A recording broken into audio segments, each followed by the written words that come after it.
광교 산울교회를 섬기고 있는 이문식 목사입니다. 저희 교회 혹시 와보신 분은 아시겠지만 교회가 엄청나게 커요. 부지만 한 8,000평 돼요. 산 하나를 통째로 샀거든요.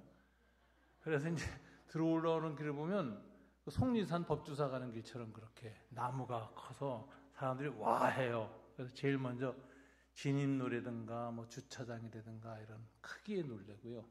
두 번째 놀래는 것은 이제 예배당에 들어오면 너무 작아서 놀래요. 야, 이렇게 작은 예배당이 있나. 원래 곽선희 목사님이 이제 풀러신학교 목회학 박사 세미나 하는 장소로 만드신 거예요. 그래서 1층 내부가 70명 앉게 되어 있습니다. 딱 70명 의자. 식당도 딱 70명 들어오게 해놨고. 저희 교회가 와서 예배를 드릴 수가 있어야지. 70명 딱 맞춰놨으니. 그래가지고 우선 중위층을 중축을 해서 50명도 들어왔고, 지하를 또 잘 이렇게 해서 텔레비전을 놔가지고 50명 들어오게 해서 약 170명이면 꽉 찹니다. 그러니까 이제 1부 예배, 2부 예배 해보면 한 100명씩이면 거의 가방 놓을 데가 없어요. 다 가방을 발밑에 두게 돼요. 옆에도 다 차서. 그래서 우리 교회 교인들은 좁은 교회에 꽉 껴서 앉다 보고, 그리고 이제 요 앞에 거리가 제가 지금 보니까 우리 권사님 앉아 계신 요 정도 거리면 끝이에요. 그래서 얼굴 표정도 제가 다 봅니다. 딴 데 쳐다보는 것도 다 알아요. 아주 서로 얼굴을 가까이서 보고 하는데, 한 교회가 그러다 보니까 숫자가 이렇게 많이 모인 예배당이 아닌데도 열기가 나요. 모이니까. 저 오늘 이렇게 집회하러 와서 참 예배당도 크고 참 좋고 참 좋은 위치에 있고 좋은 목사님 모시고 참 이 교회를 앞으로 크게 부흥하겠다 싶은데 한 가지 아쉬운 게 있어. 너무 멀리 앉아. 여러분 장작은요 모여야 이 화력이 좋아집니다. 그리고 예배 드릴 때는 가까이 바짝 모여야 돼요. 그래서 이제 다윗이 그런 얘기를 시편, 내가 땅끝에서 주를 바라보나이다. 땅끝이니까 주님의 보좌가 얼마나 거리가 멀어요. 죄 지을 때 그렇게 기도했어요. 근데 은혜 받을 때 내가 주님의 보좌 앞에 있나이다. 이렇게 얘기를 하거든. 그러니까 가까이 와야 좋아요. 그래서 오늘 좀 죄송하지만 연습을 좀 해보겠습니다. 저 이렇게 멀리 있으면 이 작은 교회당에서 설교를 한 분위기가 돼가지고 힘들어요. 멀리 있는 분들 보기가. 그래서 이제 지금부터 다들 죄송하지만 잠깐이에요. 다 같이 성경책 들고 가방 들고 일어나셔서 5칸 앞으로 옵니다. 5칸 앞으로. 지금 앉아 계신 곳에서 5칸. 다 와보세요. 자, 아니 한번 앉아보세요. 우리 연습을 한번 해봐요. 자, 이 교회가 부흥이 되려면 바짝 모여 앉자. 가까이 오세요. 5칸씩만. 아이고 권사님, 장로님도 연세 드신데 죄송합니다. 강사라고 와가지고서는 귀찮게 하네요. 앉아보세요. 한번 앉아보세요. 연습으로라도 한번 앉아보세요. 앉아보세요. 자, 우리 권사님들 그 자리 있잖아요. 그리고 그 자리에 빨간 옷 입은 권사님 서 있는 자리에 그 이상으로는 가지 마세요. 다 그 안쪽으로 들어오세요. 자, 앉아보세요. 한번. 앉아보시고, 뒤에 앉지 마세요. 이쪽 자리에 계신 젊은 분들 앞으로도 오세요. 다 바짝바짝 앉으세요. 아유, 이제 시야에 들어오네요. 좋은 사람도 제가 보입니다. 이제 눈을 마주치고 설교하는 게 얼마나 은혜로운지 몰라요. 여러분 주일날에도 이렇게 앉으세요. 자리에 비워놓지 마시고. 그래서 교회에서 정책적으로 저 뒤에서부터 한 5칸, 6칸은 그 교회 이렇게 빨간 줄 보면 이렇게 있잖아요. 빨간 줄로 이쁘게 예식장에 해놓은 거. 줄을 쳐놓으세요. 거기 못 앉기.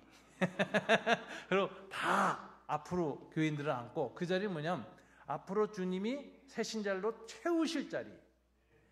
이 소문이 나서 이 교회 한번 구경하러 오겠다는 사람들을 방문자로 꽉 차는 자리로 확보해 놓으시고 기도하는 거예요. 들어오시면서 빈자리 보면서 들어오면서 주여 하고 기도하고 들어와서 앉고. 그래서 이렇게 앉으면 너무 좋습니다.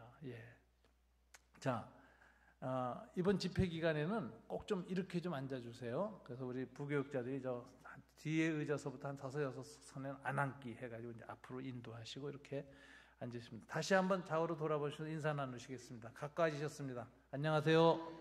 잘 오셨습니다. 반갑습니다. 예, 얼마나 좋습니까? 예. 저희 교회는 빽빽 있게 앉으니까 교인들이 참 예배 들어오기 전에 커피를 마시고 들어와요. 게장 먹고 들어왔다면 큰일 납니다. 또 화장실 다 들렸다 와요. 방구 끼면 큰일 납니다. 그러니까 딱 모여서 예배드리는 그런 꽉 찬 느낌이 있어요. 지금 너무 좋아요. 너무 좋아요. 멀리 있으면 횡하거든요. 제가 이제 원로 목사 추대를 받아서 이제 요즘은 우리 새로운 담임 목사님 설교를 하니까 생전 처음으로 밤낮 예배 시간에 맨 앞에 앉아 있다가 맨 뒤에 앉아봤어요. 너무 좋아. 편하고 강대상을 멀리서 지그지 보고 있으니까 굉장히 편한데 은혜는 덜 돼요. 근데 느낀 게 확실히 집중력이 떨어진다. 그래서 설교자와 얼굴을 이렇게 가까이 하고 집중력 있게 예배드리고 말씀 듣는 공동체가 된다는 게 얼마나 귀한 일인가. 우리 중고등학교 다 다니셨잖아요. 공부 잘하는 애들은 다 쪽에 있습니다. 맨 뒤에 있는 애들은 건달들이에요, 다. 그러니까 교회도 그래. 뒤에 있는 사람은 약간 건달 교인이야. 건들건들하게 이렇게 구경하는 교인이. 그런데 은혜 받으려면 바짝 사모하는 마음으로 바짝 오고. 하박국도 주님의 은혜를 사모하니까 성루 파수꾼 꼭대기로 가잖아요. 하나님과의 거리를 물리적으로라도 가깝게 하려고 그런 마음으로 여러분들이 좌석을 앉아주셨으면 참 좋겠습니다. 옛날에 보면 은혜 받던 권사님들 항상 맨 앞줄, 머리 허연 장로님들 맨 앞줄. 거기는 아직 젊은이들이 못 앉는 자리예요. 노인들이 그 은혜를 받아야 되니까. 그래서 해서 이렇게 집중력이 있는 거 참 좋습니다. 예, 감사합니다. 하여튼 따라 주셨어요. 자, 오늘 우리는 이 가나의 혼인잔치를 부흥의 첫날 본문 말씀으로 삼았습니다. 사도 요한이 이 가나 혼인잔치를 기록하면서 이날 주님이 첫 번째 표적을 행하셨다 이렇게 얘기를 해요. 그래서 그 결과로 뭐냐면 11절에 보니까 사도들이 믿으니라 이렇게 얘기해요. 그러니까 이 첫 번째 표적을 행하기 전에는 사도들이 믿음이 없었어. 예수님이 제자로 따르긴 시작했지만 정말 예수님을 하나님이요 그리스도로서 믿게 된 것은 이 가나 혼인잔치에서 겨우 믿음이 생긴 거예요. 그래서 사도적 믿음이 생긴 자리, 이게 가나의 혼인잔치입니다. 이 요한복음은 표적의 책이라 그러고 어떤 분은 7개의 표적이 있는 책 그래요. 그래서 요한복음은 사도 요한이 표적을 중심으로 기록했어요. 그래서 맨 마지막에 요한복음을 기록한 목적을 보면 이 7가지 표적 외에 예수님이 다른 많은 표적을 행하였으나 이것을 기록하면 너희로 하여금 예수를 믿고 구원받게 하려 함이라. 믿고 구원받게 하려고 요한복음을 썼는데 요한복음을 7개의 표적만 뽑아서 썼다는 거예요. 예수의 생에 수많은 표적이 있었지만 그중에서 사도 요한이 7개만 딱 골라서 요한복음을 7개의 표적으로 했어요. 그래서 마지막 표적이 예수의 부활. 그게 마지막 표적이고, 그리고 마지막 예수님의 표적이 이제 나자로의 부활. 요거 부활 표적이 마지막 표적이에요. 이렇게 해서 7개의 표적이 차례대로 나열되어 있습니다. 그래서 이게 요한복음은 표적의 책이다 이렇게 얘기를 합니다. 그런데 처음 표적이 이제 얼마나 중요한 표적입니까? 이 표적이라는 게 뭡니까? 미라클하고 이 기적하고 표적이 다르죠. 기적은 미라클이라 그래 영어로는. 그런데 그건 무슨 뜻이냐면 내 경험 바깥의 일이야. 내가 늘상 경험하는 거와는 전혀 다른 영역. 그래서 사람을 놀랍게 해줘. 그래서 기적을 주님이 행하시면 사람들의 반응은 놀라더라. 다우마조라고 하는 헬라어를 써요. 마가복음에는 순전히 예수님이 기적을 많이 기록했어요. 그래서 이 마가복음과 마태복음에 예수님께서 기적을 일으키셨다, 이적을 행하셨다 이렇게 표현하는데 그때마다 사람들의 반응들이 그를 보고 놀라더라. 놀람이에요. 근데 예수 믿는 사람, 안 믿는 사람 다 똑같은 반응이 놀람이에요. 제자들도 놀라고 예수님을 대적했던 바리새파도 놀라고 구경하던 다른 사람도 다 놀람이에요. 근데 표적은 달라요. 요한복음은 이적이란 말을 안 쓰고 미라클이란 말을 안 씁니다. 사인, 표적이란 말을 써요. 그럼 미라클하고 표적의 차이는 뭐냐? 미라클은 이적 자체인데, 미라클인데 표적은 미라클 플러스 미닝이에요. 의미가 있어 그 안에. 그래서 사람들이 놀라는 게 아니라 그 표적을 보고 예수님의 메시지, 복음의 메시지, 의미를 깨달아. 그래서 반응이 놀라는 걸로 끝나지 않고 믿었더라. 믿음으로 끝나요. 그래서 첫 번째 표적을 행했더니 사도들이 믿었더라. 이렇게 되는 거예요. 이 표적을 행하여 영광을 나타내심에. 복음의 빛, 광채가 확 순간적으로 표적을 통해서 비치니까 사람들이 번쩍하면서 죽었던 영혼이 하나님의 빛을 보면서 살아나서 믿게 되는 일이 생겼다. 이렇게 돼 있어요. 그러니까 우리가 이 기적 중심의 신앙은 놀라고 사람들 흥미도 있지만 믿음으로까지는 안 가는 경우가 많아요. 마치 거품 끼는 것 같아요. 근데 표적 중심의 신앙을 하게 되면 예수님의 이적도 믿을 뿐만 아니라 그 이적을 통해서 주시고자 하는 주님의 메시지, 주님이 왜 이적을 일으키셨는가, 이 이적의 의미가 무엇인가를 깨닫게 되면서 믿음이 생겨요. 그래서 반응이 다른 건데, 오늘 첫 시간에 첫 번째 표적으로 시작했으니까 여러분들에게 이적 중심의 신앙보다는 표적 중심의 신앙이 되기를 주님 이름으로 축원합니다. 오늘 저녁을 통해서 여러분들의 믿음이 더 좋아지기를 축원합니다. 여러분들의 믿음이 사도적 믿음이 되기를 축원합니다. 사도적 믿음이 생기면요, 신앙이 아주 굳건하게 반석에 습니다. 주님의 제자가 되는 첫 걸음이 그 사도적 신앙 고백이에요. 이게 일어나게 되고, 또 오늘 본문에 보면은 이 사도적 믿음이 생기기 전에 먼저 믿음을 가진 사람이 나와요. 사도들이 믿음을 갖도록, 예수님이 첫 표적을 행하도록 도구가 된, 통로가 된 믿음을 가진 사람이 나와요. 누구죠? 예수의 어머니 마리아. 마리아의 믿음이 나와요. 마리아의 믿음을 통해서 주님이 첫 표적을 행하셨고, 물을 포도주로 바꾸는, 그리고 그 결과로 사도들이 믿었다고. 그러니까 오늘 본문에서는 사도들의 믿음이 우리 안에 주님의 표적에 의해서 사도적 신앙이 생기길 원하는 동시에 한 가지 더 믿음의 모델을 잡아야 돼요. 마리아의 믿음이 우리에게 생기기를 기도해야 됩니다. 그러면 마리아의 믿음이 생기면 그 사람을 통해서, 그 사람의 믿음을 통해서 주님이 역사를 자꾸 일으켜서 많은 불신자가 돌아와 사도적 믿음을 갖는 사람이 일어나요. 사도적 신앙을 일으켜요. 그래서 이 마리아의 믿음을 가지면 불신자들이 사도가 된다. 예수의 제자가 된다. 사도적 신앙을 일으키는 신앙. 이 신앙의 어머니죠. 신앙의 아버지죠. 이런 마리아 같은 신앙을 가진 사람이 많으면 교회가 전도가 잘 돼요. 이상하게 사람들이 와서 변화돼요. 그래서 이번 집회를 통해서 사도적 신앙이 여러분에게 새로운 길뿐만 아니라 더 나아가서 마리아와 같은 신앙이 여러분들에게 일어나서 사도적 신앙 고백을 만들어내는 신앙인이 되시기를 주님 이름으로 축원합니다.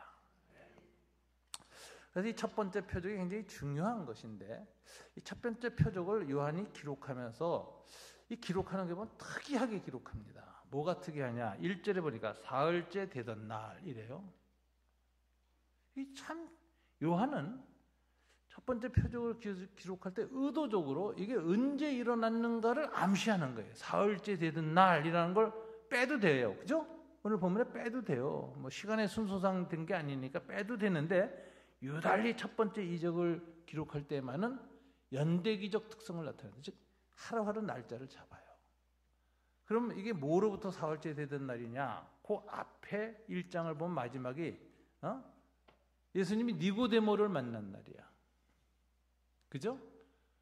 그런데 니고데모를 만나고 나왔는데 그 앞에 보면 또 그 다음 날 하는 표현이 또 나와요. 1장에 보면. 그럼 이건 예수님이 저 베드로, 뭐 안드레 이런 사람들 저 요단강변에서 만난 날이야. 이튿날 하면 또 이제 세례 요한이 등장하고 또 이튿날. 그래서 그 1장부터 이튿날, 그 다음 날 하는 요 날짜를 기록하는 순서를 딱 따라가서 보면 니고데모를 만나는 날이 사흘째예요. 주님이 요한복음에 등장하시는 거. 그러니까 처음에 그 세례 요한이 등장해서 내레이터가 돼서 내 뒤에 오시는 이는 하면서 소개하잖아요. 소개하는 거거든요. 내레이터란 말이에요. 무대에 먼저 나와서 딱 주인공을 소개하는 거예요. 요한복음에. 세례 요한이 딱 장엄한 소개를 끝나고 나면 예수님이 딱 나타나시는데 세례 요한의 예수에 대한 그 소개 표현은 더 coming one, 내 뒤에 오시는 이라는 거죠. 내 뒤에 오시는 이라고 해요. 예수님이 딱 나타나세요. 그게 첫째 날이야. 그러면서 첫째 날, 그 다음 날 하는 거 하나하나 1장 가서 찍어가서 보세요. 니고데모는 사흘째 되는 날이, 나흘째 되는 날이. 그런데 오늘 본문은 그로부터 며칠째 되는 날이에요? 사흘째 되는 날. 이거 묘하죠? 그럼 며칠째예요? 4 더하기 3, 7일째.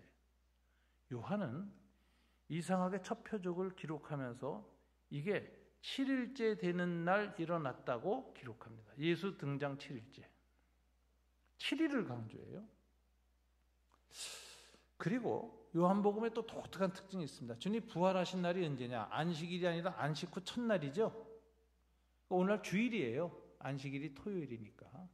그러니까 이 안식일은 정말 이렇게 금요일 저녁 6시부터 그 다음 토요일 저녁 6시까지 안식일이거든요. 안식일 다음 첫날 하면은 주일이에요. 안식 첫날 새벽에 주님 부활하셨거든요. 그러니까 주님 부활을 주일에 하셨어.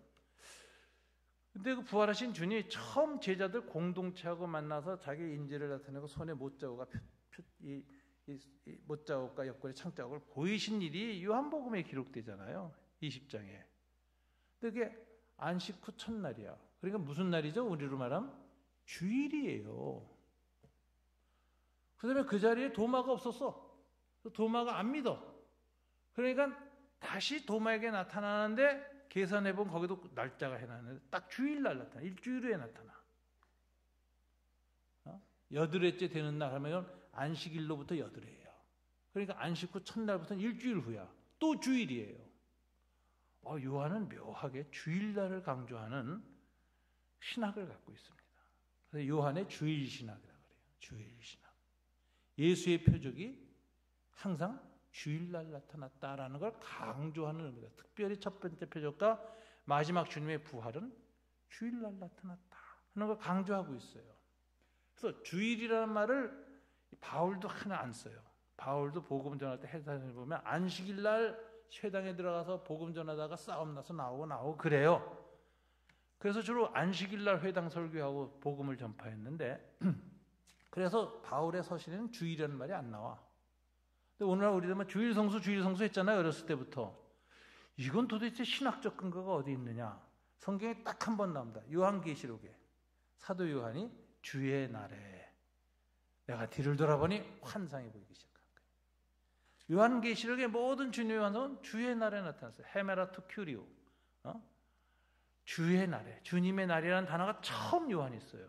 그러니까 신약 성경 저자들 가운데서 주일 신학을 가진 이 복음서 기자는 딱 한 사람 누구였을까요? 요한이었고, 이것이 주일 신학의 기초예요. 주일날 초대교회에는 주일날 주님이 주로 자기를 계시하셨다. 환상을 보이셨다.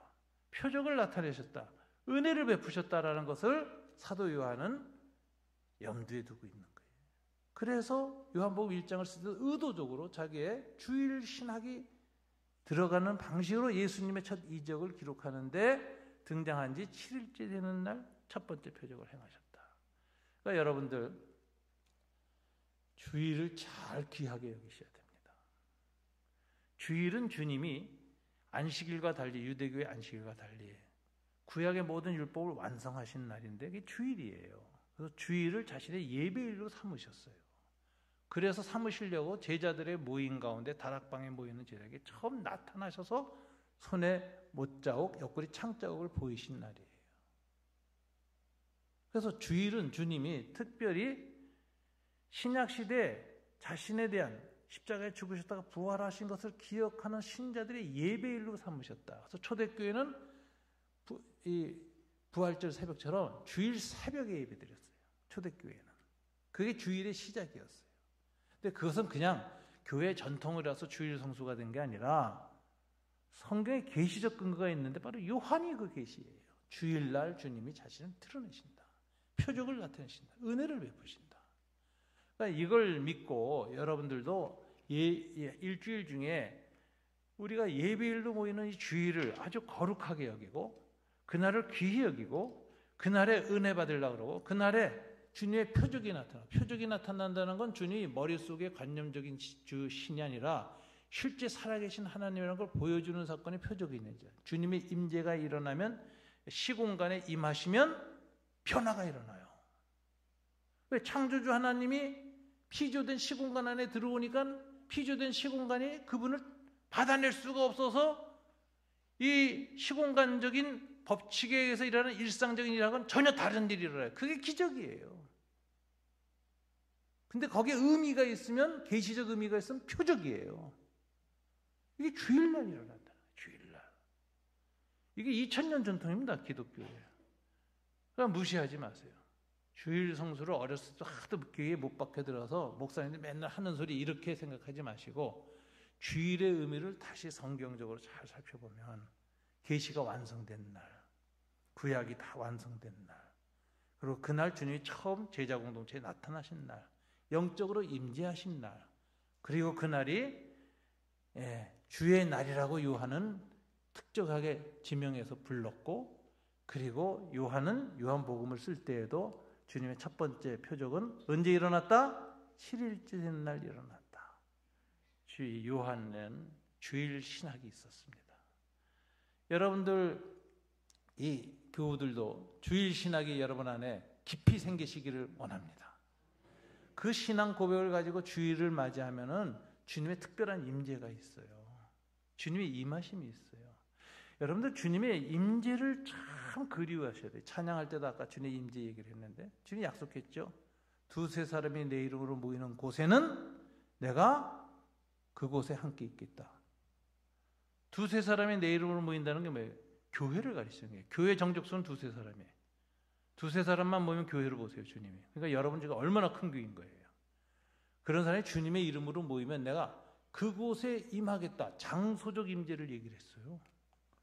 그것이 전에는 이 하나님의 임재는 유일하게 예루살렘 성전이었어요. 구약시대에는.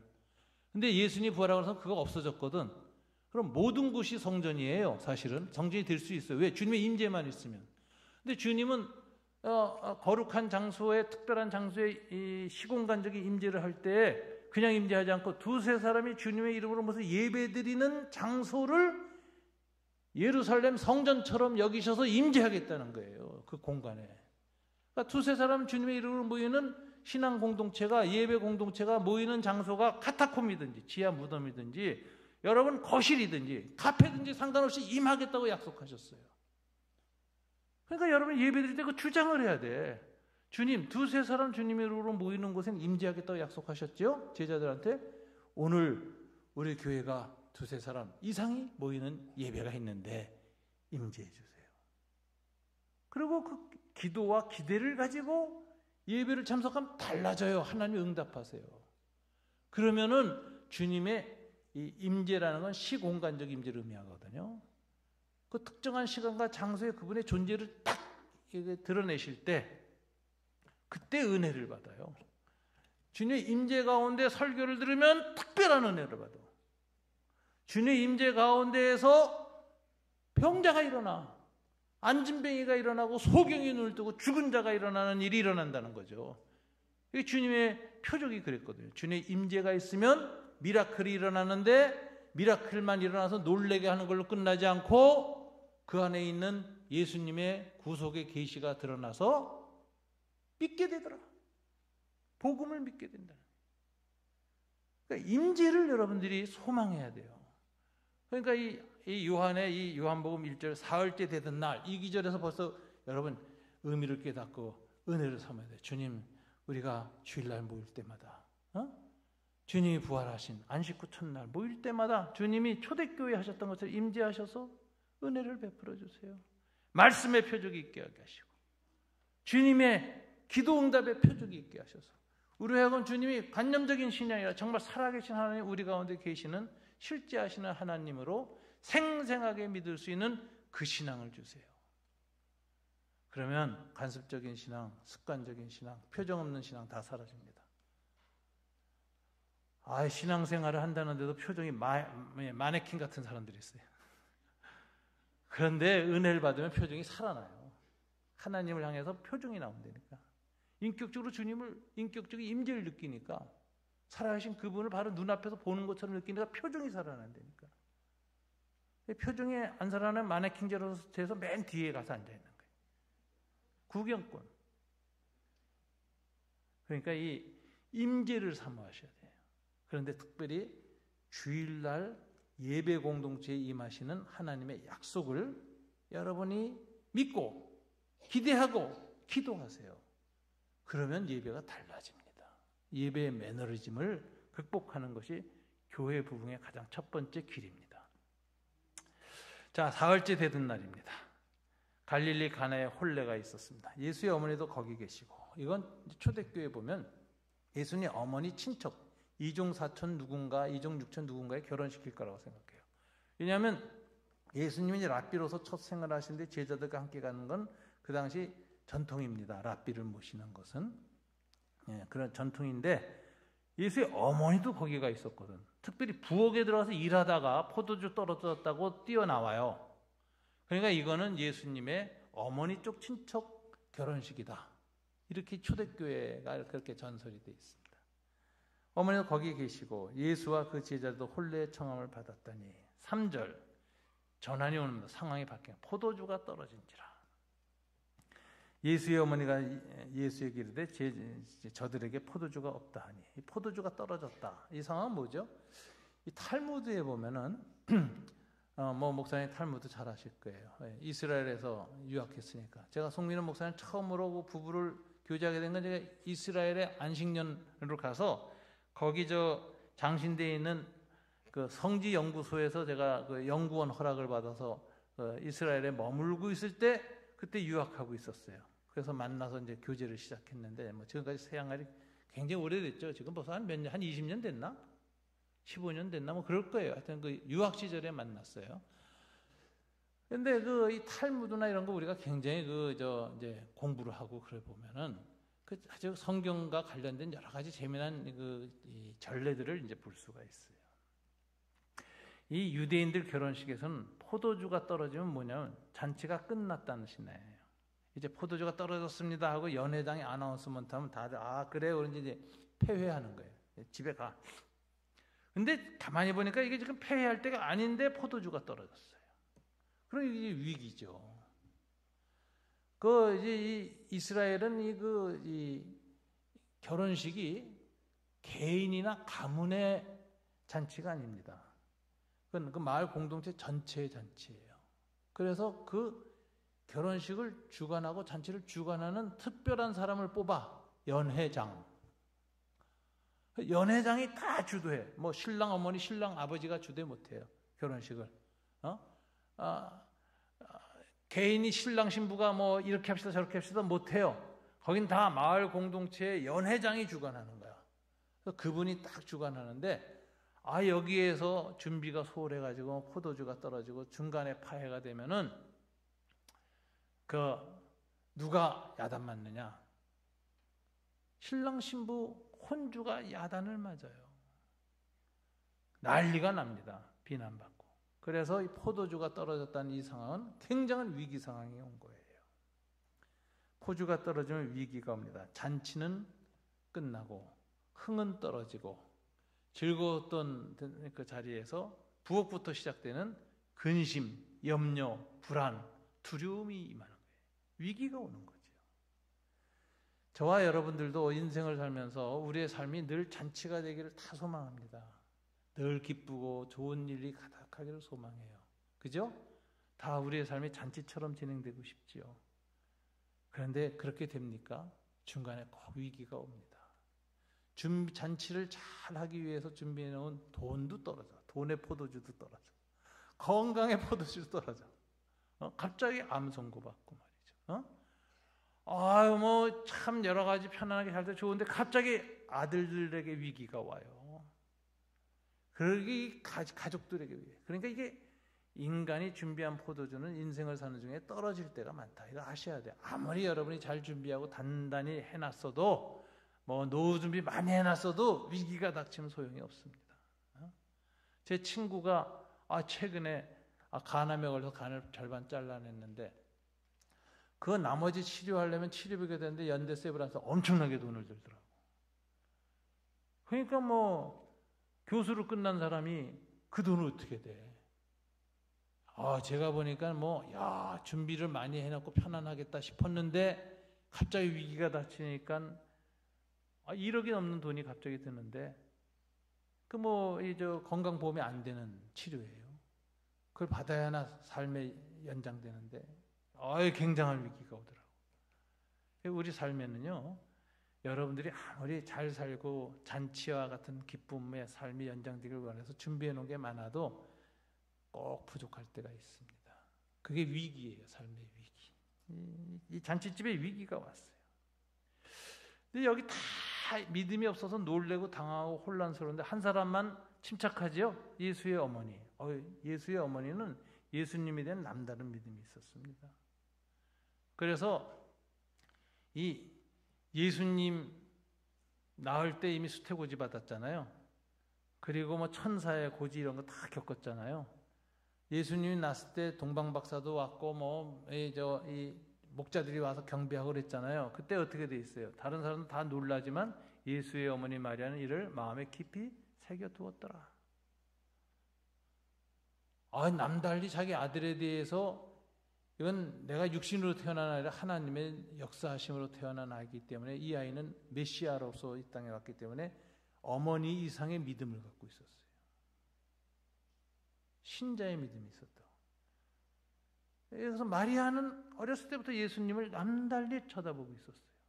근데 오늘 성인이 돼서 제자들하고 함께 유대에 가서 세례요한에게 세례를 받았다가 6개월간 유대 전도하다가 돌아왔거든요. 갈릴리로. 처음 갈릴리에 와서 가나의 잔치에 참여를 했을 때 제자들하고 딱 앉아있는 모습을 볼 때 어머니 마음에 얼마나 흡족했겠어요. 드디어 예수님이 하나님의 계시에 따라 그 사역을 시작하시는구나. 그러고선 참 기대를 갖고 있는데 포도주가 떨어졌는데 모든 사람이 우왕장하고 놀랄 때 예수의 어머니만 이 문제를 해결해 줄 사람은 저기에 계시다. 믿음이 생겼던 거예요. 이거 쉽지 않습니다. 예수님에 대한 믿음을 가장 못 가진 사람들이 예수의 동생들이었던 거 아시죠? 예수님이 이적을 행하고 복음을 전하니까 뭐라 그랬어요? 요한복음에 보면 예루살렘이나 가서나 하고 여기서 하지 말라고 말이죠. 그리고 형제들이 저를 붙들러 나오니 저가 미쳤다 하미로라. 우리 형님이 좀 약간 머리가 이상해졌어. 금식하고 그러더니 세례 요한 만나고 오더니 와서 돌아와서 하는 일이 이상해. 자기가 메시아래.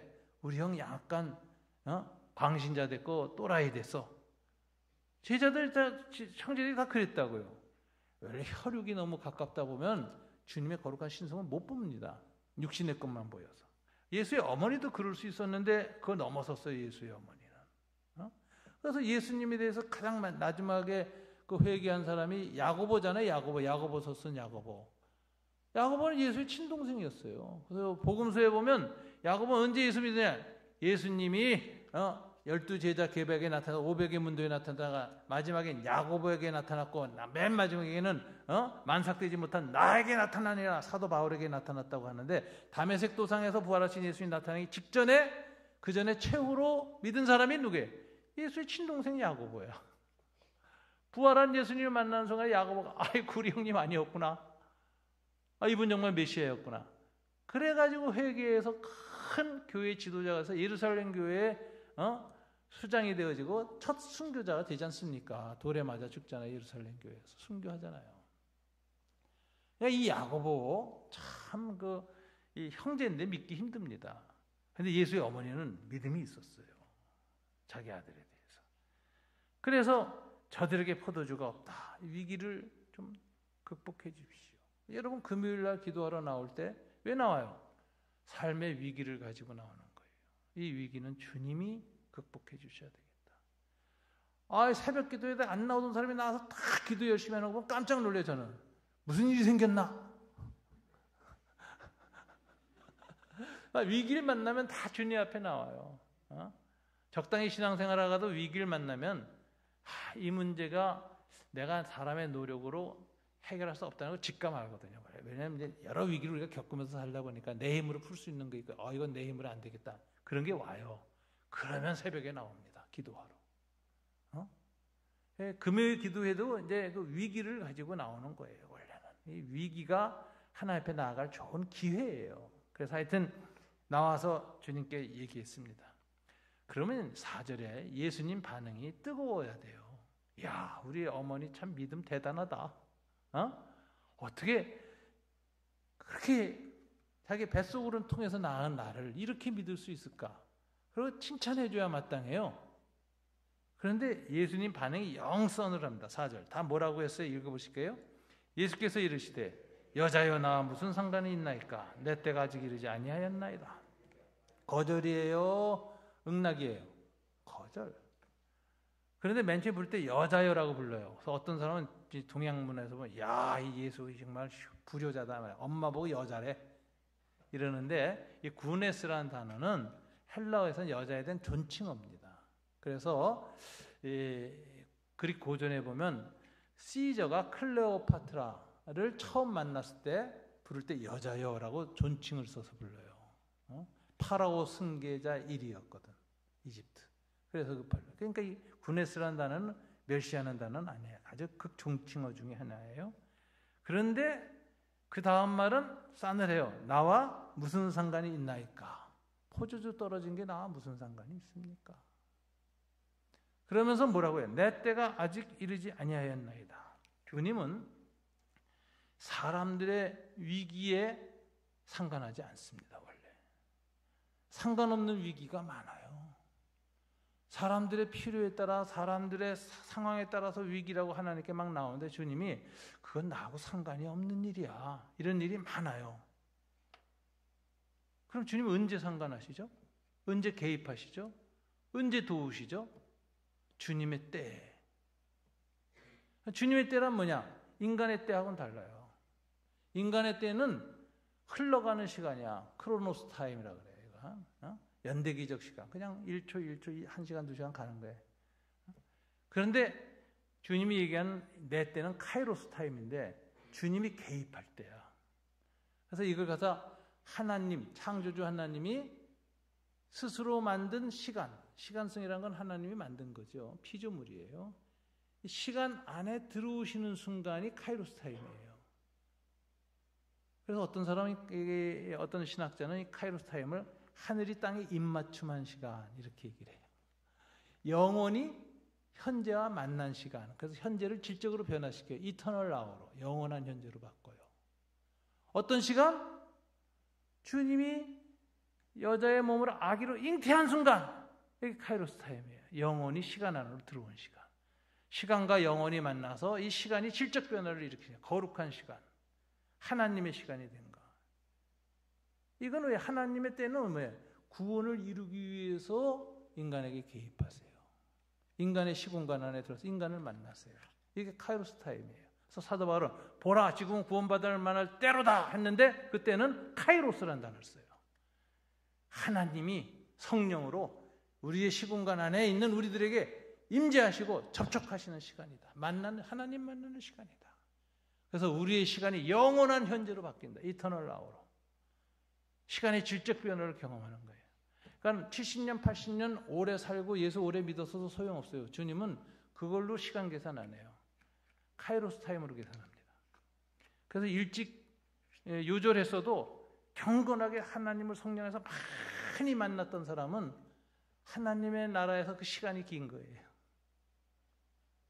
아무리 육체 갖고 오래 살았어도 하나님 만난 시간이 없는 사람은 하나님 앞에서의 시간이 계수가 안 돼요. 하나님 앞에서 거룩한 시간을 가져야 돼요. 성령이 임재하시는 시간을 많이 체험해야 돼요. 하나님이 내 안에 임재하시는 그 놀라운 시간이 질적 변화가 일어나는 카이로스 타임을 겪어야 돼요. 그때가 주님의 때고 그때는 주님이 사람들의 위기를 자신의 계시를 드러내는 기회로 삼습니다. 은혜의 기회로 삼습니다. 하나님의 임재의 통로로 삼습니다. 그래서 아무 때나 주님이 상관하지 않아요.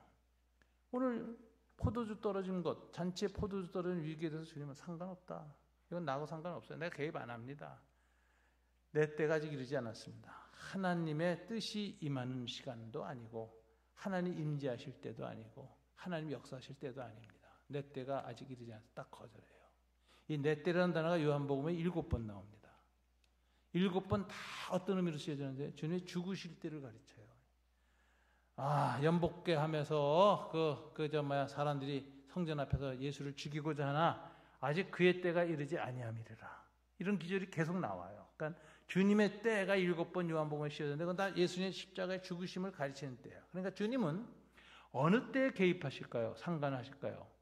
그 사건이 주님의 십자가의 죽으심과 부활을, 즉 복음을 드러내는 기회일 때만 상관하시고 개입하십니다. 그게 주님의 때가 되는 거예요. 그래서 사람의 때와 주님의 때는 큰 차이가 있어요. 주님은 계시의 도구로서 시간을 사용하세요. 그때가 주님. 그러니까 여러분들이 어떤 위기를 만났든지 어떤 생각하냐, 이거 내 니들을 채우는 시간이라고 생각하면 안 돼요. 내 필요를 채워주세요. 나 이거 절박합니다. 나 도와주세요. 이번까지 돈 해결해 주세요. 집 넘어갑니다. 이거 주님의 때 아닙니다. 주님은 나와 무슨 상관이 있나? 이래요. 그게 무슨 상관이냐? 그런데 여러분들이 어떤 위기 속에 주님, 제가 이 어려움을 겪는데 이 어려움을 통해서 주님의 영광이 나타나기를 원합니다. 주님의 살아계심이 증거되기를 원합니다. 이러고 기도하고 그 마음을 갖고 있으면 그게 주님이 상관할 가능성이 높아져요. 주님의 때로 바뀔 수가 있어요. 그래서 주님은 아무 때나 이적을 행하지 않는다. 표적을 행하지 않는다. 주님의 때에 표적을 행한다. 자, 내 때가 아직 이르지 아니하니다. 나 상관없다. 딱 거절을 했어요. 그런데 어떤 반응이 나올까? 여러분 같으면 어떻게 하시겠어요? 여러분들은 굉장히 인격적이고 성숙한 이 좋은 교회 전통에서 자라신 분들이에요. 그래서 잘 모르겠지만 때 쓰는 교인하고는 좀 달라. 주님이 뭐라 그러든지 상관없어요. 내 뜻을 이루어져서 막 몸부림치고 치는 스타일들이 아니에요. 너무 점잖아요. 너무 교양이 많으세요. 그래서 주님이 내 때가 아니다 그러면 네, 안녕히 계세요. 집에 들어가서 때가 되면 알려주세요. 그리고 집에 들어가서 기도 안 해. 그런 사람한테 영원히 때가 안 옵니다. 이게 참 놀라운 얘기예요. 너무 점잖게 신앙생활하지 마세요. 하나님 못 만나요. 자, 그럼 어떤 사람한테 때가 오느냐? 이거 예수님의 어머니를 보세요. 어떻게 하느냐? 가만히 보니까 예수님이 이렇게 냉정하게 말을 했으면 이게 한 2시간은 가야 될 거 아니에요. 그런데 7절에 보니까 주님이 확 바뀌어. 그리고 말씀하기 시작해. 항아리에 물을 채우라. 2번째 떠라. 3번째 갖다 주라. 3 동사로 명령을 시작해요. 이건 변화를 일으키는 거예요, 주님이. 왜 이렇게 쉽게 변하냐, 이게 주님이. 방금 전에 말할 땐 여자여. 3인칭으로. 나와 무슨 상관이 있나이까? 내 때가 아직 이르지 아니하다. 이렇게 차갑게 거절해 놓고서는 우리 기절엔 2기절이에요. 2기절 지나서. 시간으로는 1분도 안 됐어. 주님 마음이 갑자기 뜨거워지더니 이적을 베푸는 거예요. 주님의 때가 와버린 거예요. 주님의 때는 어떻게 왔을까? 마리아의 신앙 때문에 옵니다. 마리아의 신앙을 그래서 우리는 때를 당기는 신앙, 사도적 믿음을 만드는 신앙, 표적을 일으키는 신앙이라 그래요. 내 때와 주님의 때는 멀어. 내 스케줄은 지금 주님이 임했으면 좋겠는데 주님은 내 때가 아니다라 그래요. 그래서 더 간절하고 죽겠을 때가 있잖아요. 근데 이게 만나야 돼. 주님의 때가 안 오면 고생 죽어라고 해요. 고난이 많아져요. 고난 겪다가 아주 완전히 몸과 마음이 지칠 대로 지고 너덜너덜해집니다. 고난도 1-2번 조금 겪어야 기도를 하지 오래되면 기도도 사라져요. 탄식만 나고 신음만 나와. 이 주님의 때가 당겨져야 돼. 근데 주님의 때가 언제 올지 모르잖아. 마리아도 마찬가지였어요. 내 때가 아직 이르지 아니하였나이다. 그러니까 그럼 주님 때 되면 알려주세요. 그리고 집에 안 들어갔어요. 마리아한테 배워야 돼요. 뭐라고 했죠? 하인들을 데리고 5절 너에게 무슨 말씀을 하시든지 그대로 하라. 하인들을 열정샷 차렷 주님 앞에 대기시켜서 딱 차렷. 주의 집중. 주님만 쳐다봐. 그리고 무슨 말씀을 언제 하실지 모르지만 아무 생각하지 말고 그분의 말씀에만 귀를 기울이고 무슨 말씀인지 하기만 하면 즉시 순종할 각오를 하고 딱 서 있어라. 이런 거예요. 하인들이 죽겠지. 지금 포도주 떨어져서 옆 동네 가서 포도주 빌려와야 되는 판인데 못 가게 하고 딱 차려시켜놓고 그분이 무슨 말씀을 하시든지 그대로 하라 그러고 딱 지키게 하니까 하인들도 이거 도대체 무슨 일인가? 지금 포도주 없어서 난리인데 왜 저분을 그냥 쳐다보고 있어야 되는가? 그리고 그분이 무슨 말씀하실지 모르는데 그대로 하라고? 이러고 있었잖아요. 이게 주님의 때를 당깁니다. 주님 마음이 바뀌어요. 순식간에 뜨거워지세요. 차가웠던 주님의 마음. 여러분, 아주 어려울 때 주님의 도우심이 간절히 필요한데 빨리 안 올 때, 고난이 깊어질 때 어떻게 해야 돼요? 미련하게 집에 가서 잠을 자면 점잖게 고난이 깊어집니다. 길어집니다. 고난의 때를 당겨야 돼요. 그게 지혜로워요. 길게 맞지 마세요. 짧게 맞아야지 회복이 되지. 그러니까 주님 앞에 지혜로운 사람은 고난의 기간을 단축시키고 싶어요. 빨리 통과하고 싶어요. 그래서 주님의 때가 당겨질 수 있다는 믿음을 가져야 돼. 그러면 주님의 때가 임하는데 언제인지는 모르지만 어떻게 해야 돼요? 주님이 말씀만 하시면 때가 임하면 무조건 순종하겠다. 무슨 말이든지. 주님에 대한 완전 순종의 자세를 딱 갖추고 기다리고 있으면 주님이 바뀝니다. 주님의 때가 옵니다. 차야 와요. 그걸 임계점이라 그래요. 영적 임계점이 있어요. 99대는 물이 안 끓어. 여전히 조용해. 1도 딱 차는 순간에 부글부글 올라오는 거예요. 김이 나고. 핵연료도 마찬가지예요. 핵연료봉 6개가 다 들어가는 순간에 핵융합이 시작돼. 5개 넣어도 아무 소용없어. 임계질량이라는 게 있어요. 주님 앞에는 순종의 질량이 있어요. 순종이 꽉 차야 돼. 주님 앞에서 주님의 뜻을 구하면서 주님의 뜻에 순종하려는 마음으로 딱 차는 순간 주님은 바뀌십니다. 주님은 시작하십니다. 변화가 시작됩니다. 이게 마리아가 보여주는 거예요. 무슨 말씀을 하시든지 그대로 하라. 여러분의 기도가 빨리 응답 안 될 때, 고난이 깊어질 때, 그 딜레이 타임을 뭐로 보내야 돼요? 순종으로 채워야 돼요. 주님의 말씀을 난 순종하겠다는 결심이 딱 차서 그게 딱 차는 순간 주님은 시간 낭비 안 하고 임하십니다. 왜 이미 도달했는데 왜 주님이 더 길게 골탕 먹이겠어요? 이미 도달했는데.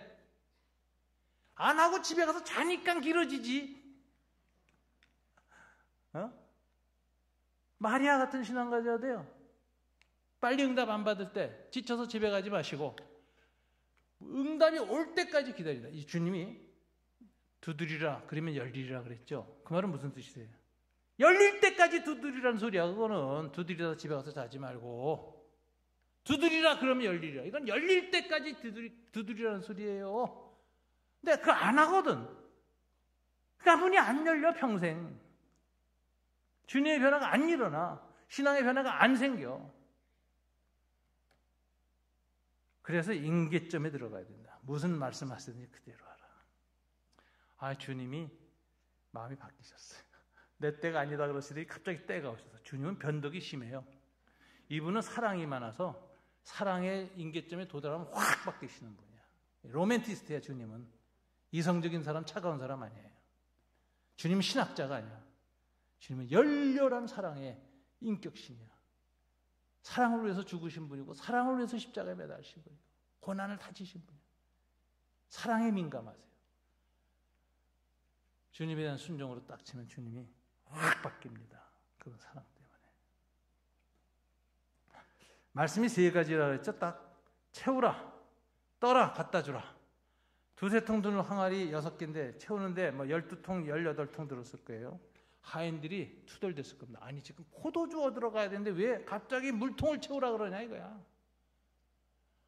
요즘은 또 물이 수도나 있지. 한국엔 집이나 들어와 있지. 옛날엔 다 동구 밖에 있었거든. 우물가까지 가서 길을 오려면 이거 죽을 판이라. 그런데 예수의 어머니 마리아가 무슨 말씀하시든지 그대로 하라니까 투덜투덜대면서 이제 물을 길었어요. 덮개 항아리에 딱 꽉 찼을 때 물이 딱 포도주로 변했을까요? 여러분 언제 변했을 것 같아요? 오늘 본문에 보니까 헬라어로 한 번에 일어난 변화를 쓴 시제, 에어리스트 시제로 쓴 단어는 딱 하나예요. 8절에 갖다 주었더니, 이게 단 한 번의 변화가 일어나는 과거를 표현하는 시제로 쓰여져 있어요. 원문을 보면. 그러니까 꽉 채웠을 때 짠! 물이 포도주로 안 변했어. 여전히 물이야. 갖다 떠서 그래요. 떴는데 여전히 물이야. 갖다 주라. 순종해서 가. 가는데 여전히 물이거든. 그러니 하인이 무슨 생각할까요? 야, 이거 지금 연회장 취하지도 않았는데, 연회장은 잘 안 취해요. 연회 감독하느라고. 술 맛보고. 이거 갖다 주면, 야, 임마. 내가 지금 포도주 갖고 오라 그러는데 왜 물 갖고 와? 얘가 강남의 룸사롱이냐? 내가 완전히 취해서 또라이 됐냐? 왜 물로 속여? 야단 맞을 거 아닙니까? 그러니까 하인도 물은 들고 가서 기가 막힌 거예요. 아니, 포도주 갖고 오라고 지금 소리 지르고 있는데 물을 갖다 주라는데 이거 참 어떡하지?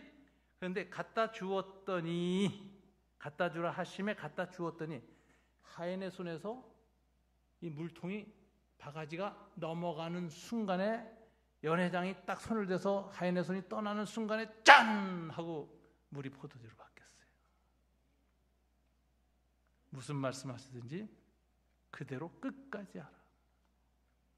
주님 말씀에 끝까지 순종해야 돼요. 100%를 취해야 물이 끓기 시작합니다. 100%가 인계질량이 차야 원자로가 가동되기 시작합니다. 우리 신앙의 영혼도 하나님 말씀에 대한 순종으로 100%까지 딱 차는 순간에 변화가 일어납니다. 99까지 해도 변화가 없어서 아휴, 안 되나 보다 이럴 때가 있어요. 그러나 믿음을 가지고 마지막 하나를 더 채워야 돼. 자기 절망을 넘어가야 돼. 믿음은 절망스러운 환경을 넘어가는 것이 뿐만 아니라 자기 한계를 넘어가는 거예요. 내 절망을 넘어가야 돼. 넘어가는 순간에 주님이 역사하신다니까. 그래서 물이 변했어요. 연회장은 물로 된 포도를 맛보고 와, 어디서 난지 알지 못하지만 물도온 하인들은 알더라. 이 기적을 제일 먼저 경험한 게 누구죠? 하인들. 그리고 지켜본 예수의 어머니와 제자들이에요. 연회장은 신랑 불렀어요. 야, 사람마다 뭐도 좋은 포도를 냈다가 취한 후에 강남 룸사롱에서 일어나는 것처럼 밤낮 나쁜 거 냈는데 너희는 어떻게 지금까지 이렇게 좋은 극상품의 포도주를 두었냐고 칭찬을 했어요. 예수께서 이 표적을 행하니 갈릴리 행하여 그 영광을 나타내시며, 그 영광이라는 건 뭐예요? 창조주의 빛. 세상 빛은 피조물의 빛이에요. 햇빛, 달빛 이건 다 피조물의 빛이에요. 창조주의 빛이 임하면 피조물의 빛이 빛을 잃습니다. 예수님이 변화산에서 그 손에 있는 영광을 드러내시는 순간에 제자들이 보니까 예수의 머리부터 발끝까지가 입은 옷부터 눈썹이나 눈동자까지 다 하얗게 변했죠. 그 새하얀 것이 이 세상에 어떤 새하얀도 그렇게 새하얀이 없었다라고 그랬죠. 그 무슨 소리예요? 빨주노초 파남보가 흡수당하면 까만색으로 보여요. 다 반사되면 하얀색으로 보여요. 그런데 빨간 거 바깥에는 적외선서부터 다른 파장, 자외선 보라색 바깥에 자외선 파장까지 다 반사되면 이 세상에 어떤 하얀도 그런 하얀이 없는 하얀을 갖게 돼요. 주님의 영광이 나타나니까. 창조주의 빛이 나타나니까 피조계의 빛이 다 감당을 못해요. 영광을 나타내심에 피조물이 변합니다.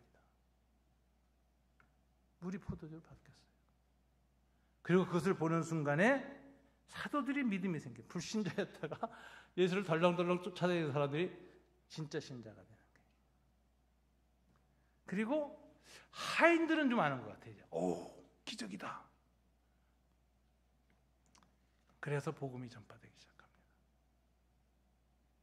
여러분, 사도 요한이 이 갈릴리 가나 혼인잔치를 기록하면서 우리한테 주는 메시지가 있어요. 첫째, 주님의 임재의 날로 정한 주일을 귀히 여겨라.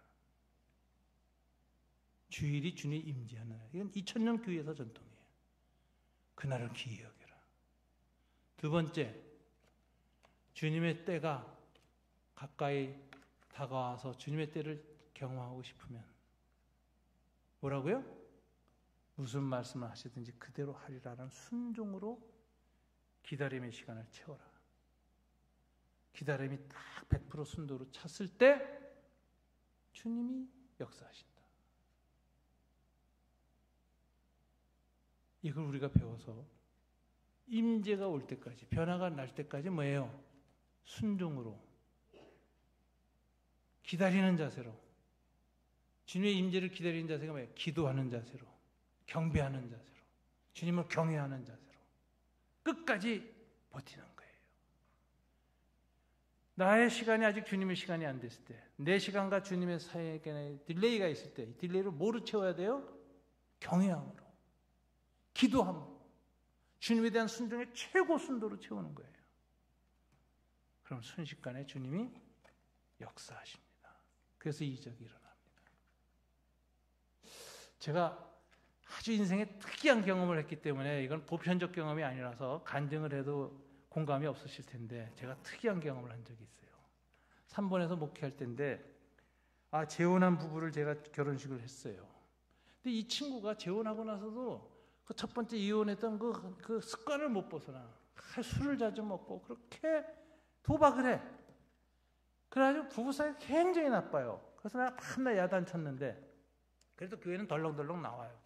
목사님 말씀 참 은혜가 된대. 변화는 하나도 없는데 맨날 그러고 다녀. 그러더니 병에 걸렸어요. 간암 걸렸어요. 죽어갈 때가 됐어요. 임종의 시간이 다가왔어요. 그래서 이제 안양 샘병원에 호스피스 병실에 들어가서 제가 갔어요. 임종 시간이 돼서 제가 기도했어요. 이제 이 영혼을 주님 받아달라고. 믿음으로 주님을 바라보고 육체를 떠난 이 영혼을 받아달라고 기도를 했더니 아멘 주변에서 다 했고, 가족들도. 그래서 딱 숨이 끊어졌어요. 옆에 숨 끊어진 띡띡띡띡 하고 나오는 거 있잖아요. 죽었다고 그렇게 그 전자 표시 나오고, 띡띡띡띡 했다니까. 그래가지고 간호사가 와서 돌아가셨습니다. 그러고서 볼을 이렇게 씌웠어. 그래서 나는 이제 가족들한테 빨리 연락해서 모든 사람들 오게 하시오. 그러고 이제 나왔어요. 나오면서 우리가 가정교회 할 때인데, 그때 권사님, 목자 하던 권사님한테 전화했어요. 아무개 집사 지금 운명해서 내가 임종 예배 드리고 나왔습니다. 그랬더니 어머!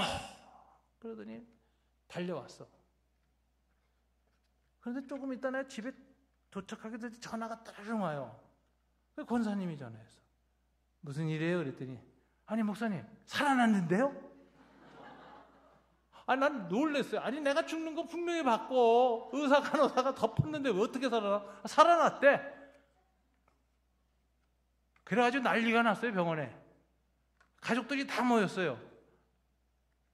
그러더니 제가 이제 그 권사님이 너무 좋으니까 저한테 농담하더라고. 목사님이 너무 세게 기도했나 봐요. 살아났다는 거야. 그러더니 24시간 연명하다 돌아가시대. 그래서 그동안에 가족들 다 만나고 형제들 다 만나고 그러고 다시 이제 24시간 만에 돌아가셨는데, 전 살다가 기도하다가 그 사람이 다시 영혼이 돌아와서 의사가 뭐 죽었다 그러는데 살아나는 거 처음 봤다니까. 그래 그거 겪으면서 이런 일을 왜 겪게 하셨을까? 내가 하도 믿음이 없으니까 주님이 믿게 하려고 나한테 이적을 경험하게 하셨다. 이런 생각이 들어요. 죽었다고 죽는 게 아니네. 하나님의 능력은 참 우리가 예측할 수가 없네. 여러분, 마지막까지 절망하지 마세요. 마지막까지 기도하세요. 한 사람, 젊은 사람이 간암으로 죽어갔는데 서울대 나오고 그 집안에 아주 자랑이야. 그 아버지가 내가 자주 가는 스파 목욕탕 이발사였어. 그래서 그 아들이 우리 교회 열심히 나오니까 이발사 아버지 우리 교회 많이 와서 제가 이발하러 가면 뭐 아주 잘해줘요. 머리를 잘 깎아주고.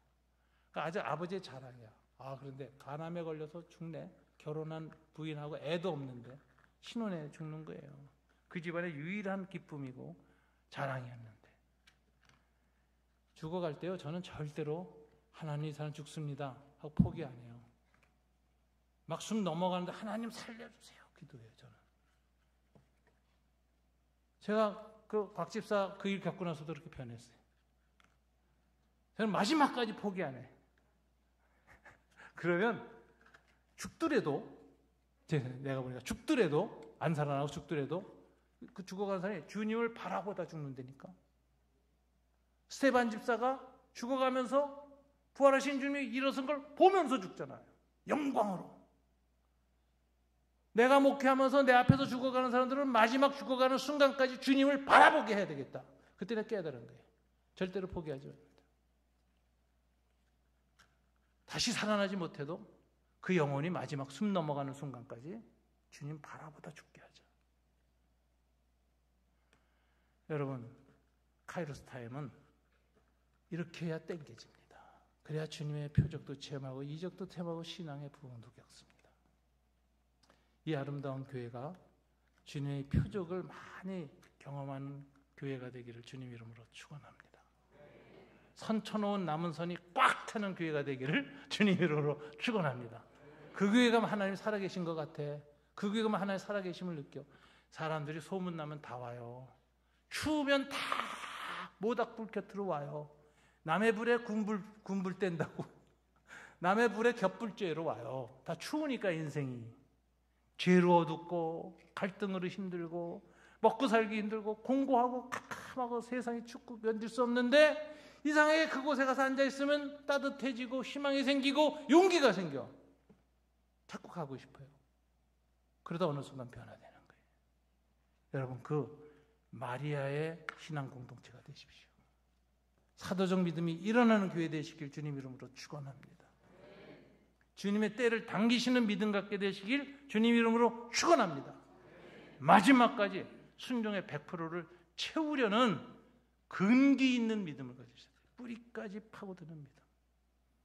그럴 때 하나님은 역사하십니다. 주님의 역사가 충만한 부흥의 열매가 이 교회에 넘치기를 주님 이름으로 축원합니다.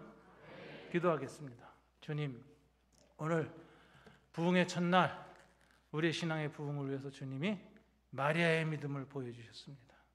이 믿음이 우리 교회에 생기게 하십시오. 제게 생기게 해주십시오. 그래서 사도적 신앙이 우리 교회 안에 계속해서 일어나는 그런 교회가 될 수 있도록 도와주십시오. 살아계시는 표적이 일어나는 교회 되게 해주십시오.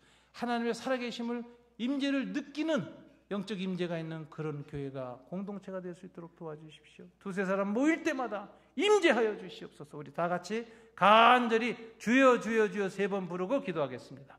주여 주여 주여. 아버지 하나님 참으로 감사합니다. 오늘 이 시간